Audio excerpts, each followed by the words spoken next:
we have a very fast-moving situation with the tariffs on China, Canada, and Mexico. Obviously, we've had a very good result today with Mexico, with the president negotiating directly with the Mexican president.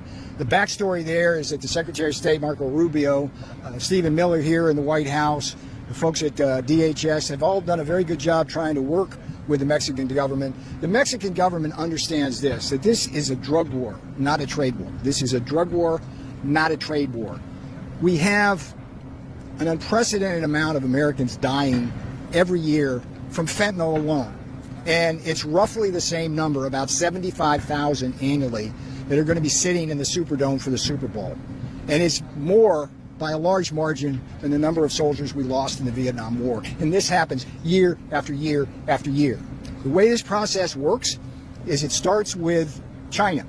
China makes what's called the precursor chemicals that are then blended by Mexican drug cartels in Mexico into not just deadly fentanyl, but the fentanyl is used also to spike things like heroin and speed and other deadly drugs. And that pushes the death toll to well over 100,000 a year. And then what has happened with Canada is the Mexican cartels have expanded up to Canada. They're making fentanyl there and sending it down to the U.S. from there. The Chinese are using Canada to send in small parcels below the radar. And fentanyl, one glass of it can kill millions of Americans. Just one single glass. It's that deadly. Canada, what is it now? It's 1:27 here, East Coast time. President Trump will be speaking for the second time with the Canadian Prime Minister, Justin Trudeau. The difference between Mexico and Canada thus far is that Canada thinks we're fighting a trade war with them. That's not the case here. This is a drug war. And I think it's important that if Canadian citizens themselves can understand that what we are trying to do here is stop the killing of Americans by these deadly drugs, to stop Canada from allowing terrorists on the watch list, up to 100 have already come in, from entering our country. That will be the way to find a resolution of this problem. So let's see what happens. The boss always likes to say that. I'll take a few questions only with respect to this situation. Sir. Can you say, so are you happy that now that there's a deferral for a month with the Mexican tariffs, and do you think that these tariffs were used more as a threat, or is the administration actually planning for them to take effect? If President Trump and the Mexican president can agree on substantial steps towards solving this problem, which will then lead to a 30-day grace period on this, everybody should be happy. Mexico's happy, the United States is happy. We've got a long way to go. There's a lot of things to be done, but this is the way President Trump negotiates. And you can rest assured that if we do not get cooperation from countries, then of course the tariffs will be implemented. We have no other choice. President Trump wants to save American lives. Yes, ma'am. Say that the tariffs have to go into effect.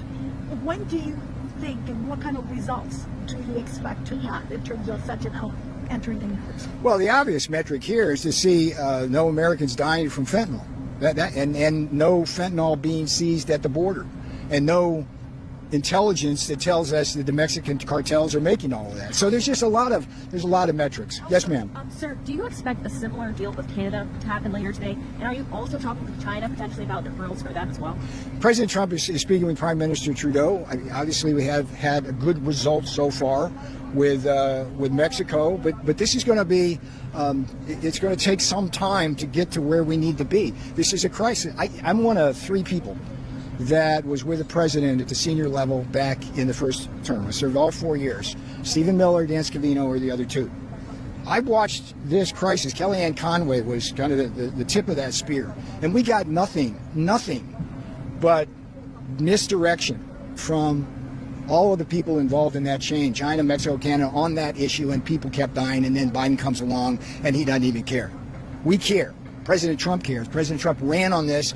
This is a key part of why Americans voted for Trump. The border invasion, a key component of that is fentanyl. Yes, sir. Any more on China? What's going to be the conversation? That's to be determined at this point. Yeah. Today the phone call is with President Trudeau. Yes, ma'am. I'm going to take one more, and then I got to get to things. Yes, ma'am. What actions specifically are you looking to see from Canada in order to consider a grace period? And then I know you don't want to get too far into China, but have officials in the administration been in contact with their counterparts on this issue today? So that's a diplomatic issue, and those discussions will be between Canadian diplomats, the presidents, President Trump, Mr. Trudeau, and as I said earlier, Secretary of State Marco Rubio is doing a wonderful job engaging. This is the way diplomacy works, and President Trump does it better than anybody. All right, one more, sir.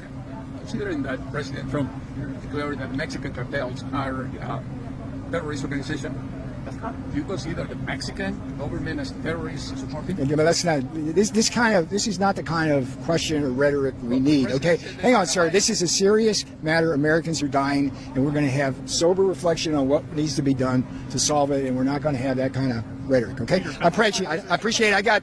I got stuff to do. I think I've given you more than enough here. Thank you, Peter. Appreciate it.